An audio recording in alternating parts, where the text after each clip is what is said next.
पाक फौज के तर्जुमान लेफ्टिनेंट जनरल अहमद शरीफ चौधरी ने कहा है कि मुल्क को कौम की तरक्की के लिए फिजिकल और डिजिटल दहशतगर्दी के गठजोड़ को तोड़ना वक्त की अहम तरीन ज़रूरत है। फौज समेत मुल्की इदारों के खिलाफ बढ़ते हुए झूठे प्रोपेगेंडे की रोकथाम के लिए नेशनल एक्शन प्लान के तहत कौमी बयानिया और दूसरे अमली इकदामात लाजमी हैं। अज़म इस्तेहकाम समेत इंतहाई हसास मामला सियासत की भेंट चढ़ाए जा रहे हैं।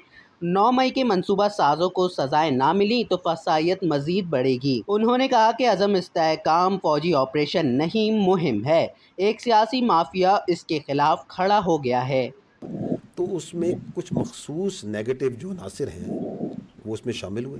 उन्होंने वहाँ पे रियासत के ख़िलाफ़, फ़ौज के ख़िलाफ़ नारेबाजी की, पथराव किया। उसमें कुछ मुसल्ला लोग पहले से शामिल थे, दे फायर। वहाँ पे जो सप्लाई डेपो है, जो सरकारी गोदाम था राशन का, उसको लूटा भी, उसके अंदर भी लोगों ने घुस के लूटा। अगर ये जिस तरह कहा जा रहा है कि ये 69 लोगों में फायरिंग की जाती, तो क्या इतनी तसल्ली से वहाँ आटे, घी, बोरियां चोरी कर रहे होते? जो फौज ने रिस्पांस दिया वो बिल्कुल as per SOP, as per order. Lieutenant general Ahmed Sharif ने बताया कि इस प्रेस कॉन्फ्रेंस का मकसद बास अहम उमूर पर अफवाज का मौक़िफ़ वाज़े करना है। जैसा कि इल्म में है कि हालिया कुछ अरसों में मुसल्लह अफवाज के खिलाफ मुनस्सम प्रोपेगेंडा, झूठ, गलत मालूमात के फैलाव और उनसे मंसूब मन घड़त खबरों में नुमाया इजाफा हुआ है। इसीलिए मामलात के पेश नज़र हम तवातुर से प्रेस कॉन्फ्रेंस करेंगे। बन्नू वाक़े में फ़ौज के मुलव्विस होने के हवाले से सवाल का जवाब देते हुए उन्होंने बताया कि 15 जुलाई की सुबह के वक्त दहशतगर्दों ने बन्नू कैंट पर हमला किया।